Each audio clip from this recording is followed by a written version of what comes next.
Hello students, today we will learn about instant messaging. First, let me tell you what is instant messaging. Instant messaging, often called IM, is a real-time communication with the user at the other end. Most instant messengers use client-server model where messages from a user are first sent to the server and then forwarded to the intended recipient.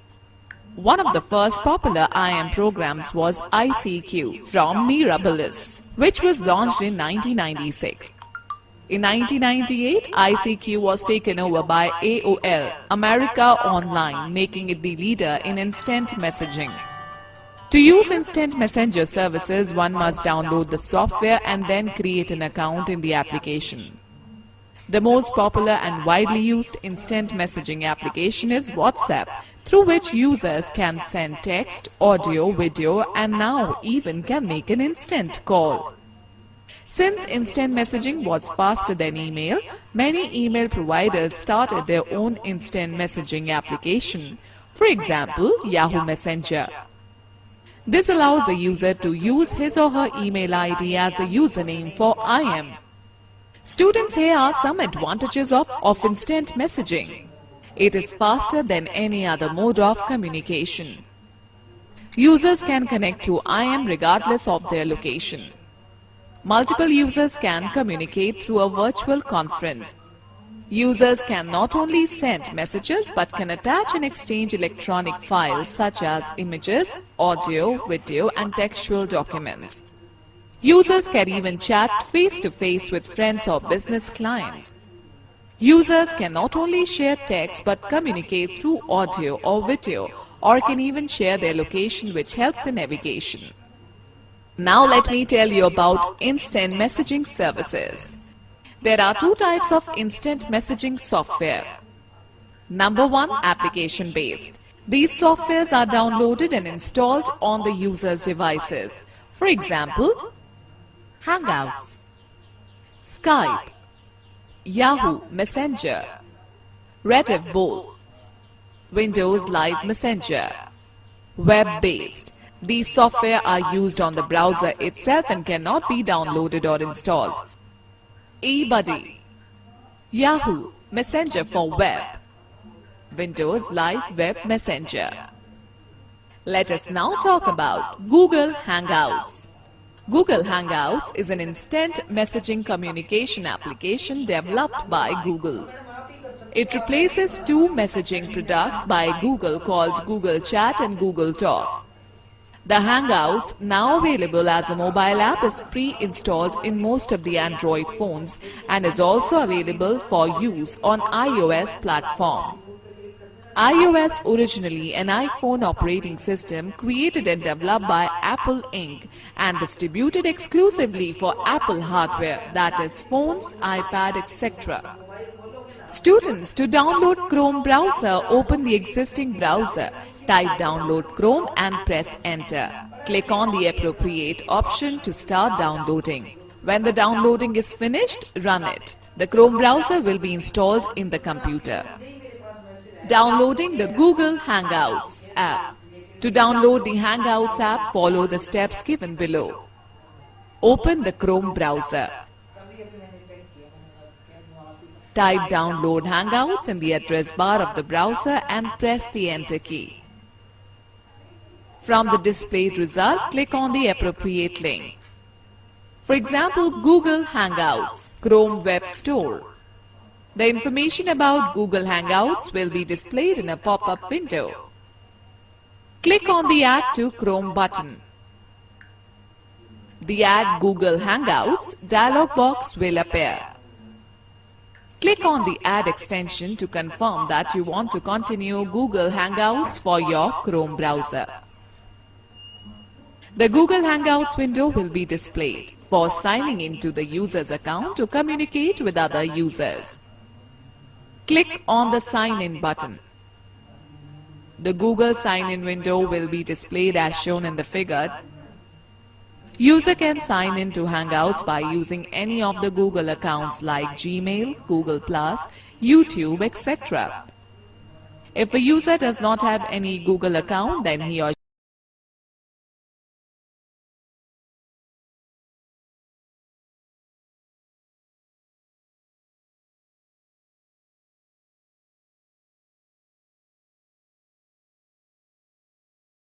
Hello students, today we will learn how to chat with a contact. As we have already learned to create an account for IM in the previous session, let us start chatting. But before starting anything new, one should be aware of the rules and etiquettes to be followed while chatting. The rules for chatting are given below. Always introduce yourself by name if your screen name does not reflect it. Always ask if the other person has time to chat first, regardless of how important you think what you have to say. It is not going to be well received if the recipient is busy. Start the message with a short greeting.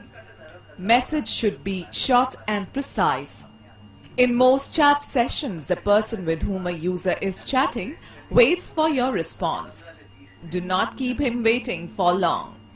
Never use capital letters. Typing message in uppercase is extremely rude as it is considered as shouting.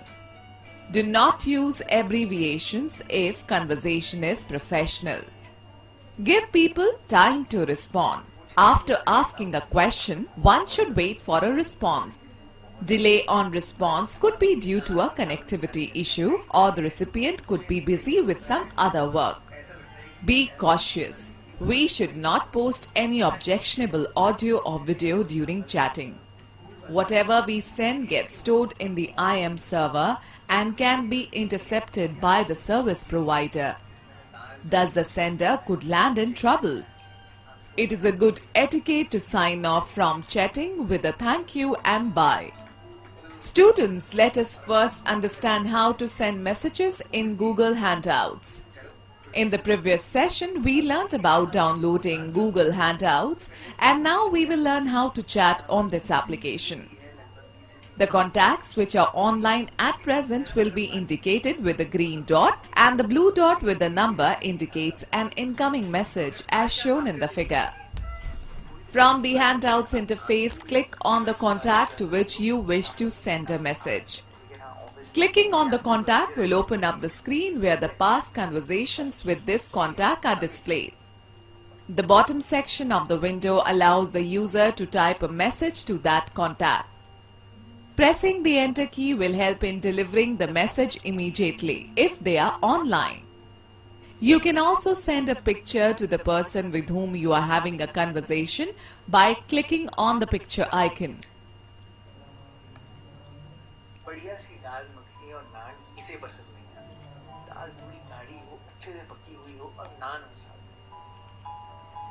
You can even draw a simple picture and send it to the recipient by using the draw an image icon as shown in the figure.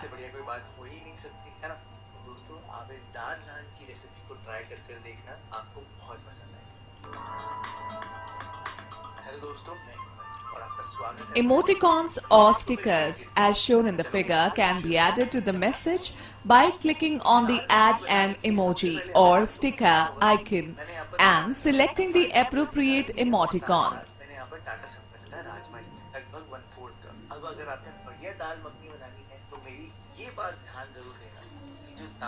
Emoticons or stickers are used to make the messages more meaningful to the recipient.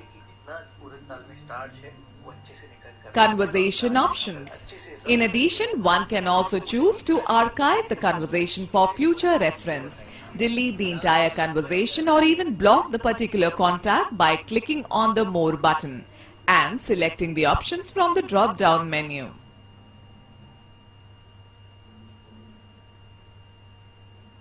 Choose the required option from the Options window. Clicking on the Options button allows the user to set options for Google Hangout. You can set a profile picture or change it by clicking on the Change Your Profile Picture icon. Set privacy settings as per the requirement, set notifications, etc.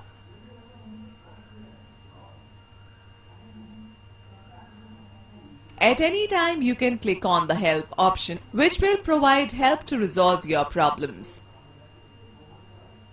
Customize invite settings allows to decide whether a user wishes his friends to find him based on the phone number or email ID. By clicking on another contact from the main screen, a user can carry on a conversation with more than one person by clicking on the pop-out button as shown in the figure. Students note that a user can also combine all the pop-up windows into one main screen by clicking on the pop-in button displayed on the pop-up windows. Video calling. To start a video call with the selected contact, click on the video call icon on top of the screen. Before starting a video call, one should ensure that the contact with whom the call is being made must be online and the user's computer must have a camera connected to it. Video calling options can also be set up by clicking on the settings icon on the Hangouts video call window as shown in the image below.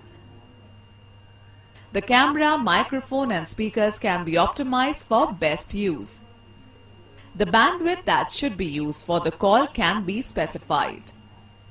Google Hangouts can also be used for making voice calls to other phones. Google charges a fee for this service. Google Voice is recommended in such a situation to make calls. Clicking on the voice call button will display the screen as shown below. Before you make a call in Hangouts, you must register a phone number that can be used to contact you if there is a problem.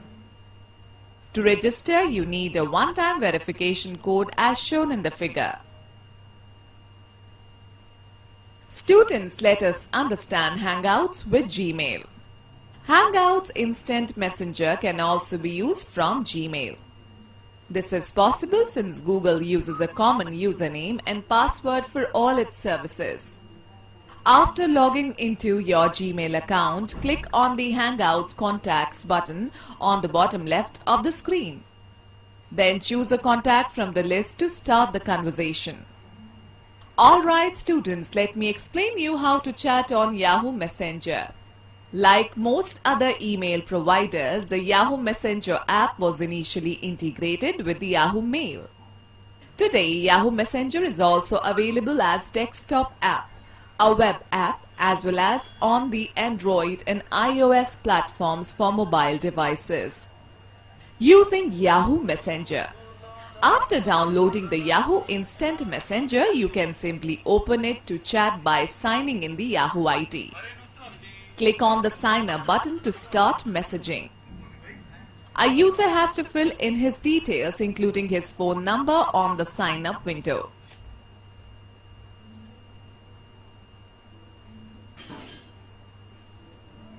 Click on the Continue button. A Yahoo account key will be sent to your phone to confirm that the phone number you have registered belongs to you.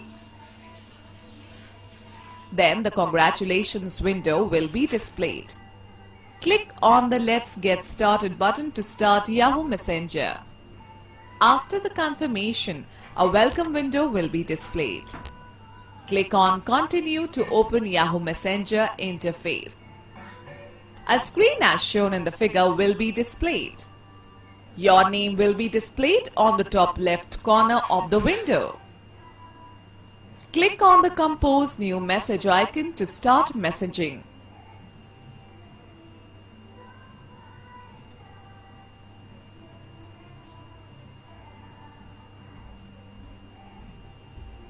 Yahoo Messenger also has various options to optimize your conversation, just as the Hangouts.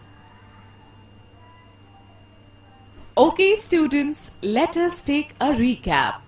The accessibility options available in Windows 7 have been designed to help users who have difficulty in using computers due to impairment. The magnifier tool is helpful for the people with impaired vision, as it enlarges different parts of screen to make words and images easily visible. Screen Narrator tool, besides reading the text on the screen aloud, also describes some system events such as an error message, notification, etc. Windows suggests some recommendations for settings which help in making the computer easier to see, hear and use. The questions are broadly categorized into 5 sections, namely eyesight, dexterity, ability to use the hands, hearing, speech and reasoning. Windows provides two features as alternatives for the common input devices, mouse and keyboard, which are speech recognition and on-screen keyboard. Instead of pressing the Ctrl, Alt and Delete keys all together to log on to Windows, you can use one key by turning on sticky keys and adjusting the settings. Due to trembling of the hands or stiffness of the finger joints, some people face difficulty in pressing a key on the keyboard. For those, filter keys may be used. Click on the Setup Filter keys for optimizing the settings in this section. If we click on Turn on Repeat keys and Slow keys and then click on Setup Repeat keys and Slow keys, we can specify the minimum time interval that is required to recognize the subsequent key presses. If Sound Sentry box is checked, then visual notifications will be provided instead of sound. This is helpful for those who are hard of hearing. A network may be defined as a group of two or more computer systems or peripheral devices that are connected together to share information and resources among a wide range of users. A computer network can be classified depending on their size, capabilities and the geographical distance they cover. The types of network are PAN, MAN, LAN, WAN. Network architecture is an overall design of a computer hardware and their functional organization and configuration. Computer networks are designed in two different ways. Peer-to-peer network. In this type of network, each computer or node is equal to other computers in terms of the resources that it can access and share. Client-server network. In a client-server network, there is a powerful central computer which has more resources than the other computers connected to the network. This central computer is known as the server and the other computers are known as clients or nodes or workstations. In large networks, there can be multiple paths linking the sender and receiver. Information may be switched as it travels through various channels in digital traffic. There are three types of switching techniques employed in data communication and networking. Circuit switching. Circuit switching is a technique that connects the sender and the receiver in an unbroken path. Message switching. In message switching, the message is sent from the sender to the receiver through a series of nodes. Each node receives the message, stores it on the disk, and then transmits the message to the next node. This type of message is called storage and forward network. In packet switching, the message is broken into a series of packets. Each of these packets has a header which contains information about the destination as well as reassembly instruction. A network switch is a device which connects different computers and devices on a computer network. A switch receives data, processes it and then forwards it only to the destination device. It uses packet switching technique to transfer data on the network. A repeater copies the information arriving at its input and transmits it from the output. Hubs, also known as dumb switches, transmit the received information to all devices that are connected to it. A router is a network device which routes the information around the network. It is also used to connect one network to other. Topology defines the geographic, physical or logical arrangement of the computer networking devices. In bus topology, there is a central cable which joins all the computers in the system. This cable is known as the backbone of the network. It transmits data only in one direction. In star network, each device is connected to a central computer, generally server. The central server acts as a hub. In a ring topology, all the nodes in the network are connected in a circular manner. Each node connects to the two other nodes, forming a single continuous pathway for signals. In mesh network topology, each node is connected to every other node in the network. Tree topology consists of a group of star-figured workstations connected to a linear bus backbone cable.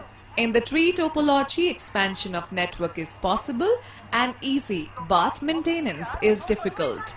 Hybrid topology is a combination of two or more network topologies.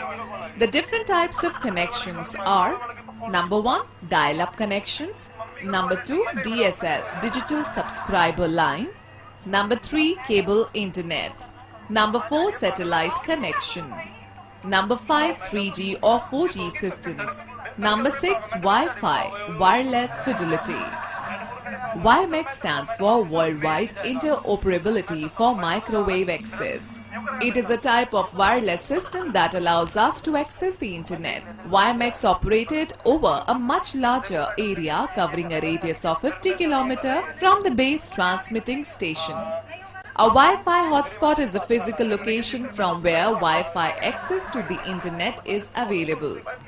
Instant messaging, often called IM, is a way of real-time communication with user at the other end. There are two types of instant messaging software, that is, application-based and web-based. Google Hangouts is an instant messaging communication application developed by Google. It replaces two messaging products called Google Chat and Google Talk. To use instant messenger services, one must download the software and then create an account in the application. The most popular and widely used instant messaging application is WhatsApp, through which users can send text, audio, video, and now even make an instant video call.